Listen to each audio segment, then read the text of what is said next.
Magandang araw mga friend, ito po muli si Ate Leg. Welcome back po sa ating munting channel. Samahan niyo po kami sa paggawa ng binutong.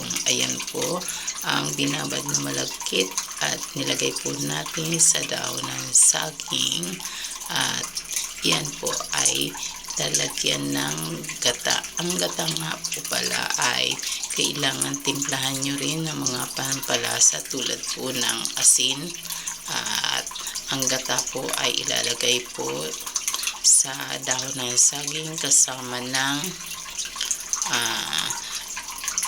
malagkit ng binabad na malagkit. Pagsasamahin po sila sa dahon ng saging.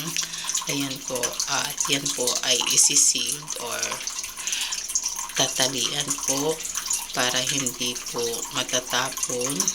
Ang gagamitin po na pantali ay ang dahon din po ng saging na idinarang po sa apoy upang hindi po mapuputol. Ayan po, kailangan po maingat po sa pagtali para hindi po matatapon ng ating binutong. Andahan po para hindi po mabutas ang dahon ng saging, pero hindi naman po agad-agad mabubutas ang dahon ng saging dahil po yan ay idinarang po sa apoy.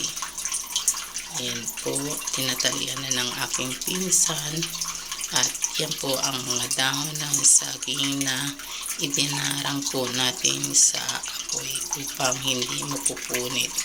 Yan po, yung dahon po na yun na maliit na nakikita nyo, yan po ay dahon ng pandan. Pwede nyo pong lagyan ng pandan para mabango. Ayan na po, nilagay na po sa kaldero at na may tubig. At yan po ay pakukuluan sa loob ng 30 minutes to 45 minutes. Ayan po. At luto na ang ating binutong. Makikita nyo po, magata po ang ating binutong. Masarap po yan, malinamnam at makrema. Masarap po, try nyo po ang binutong.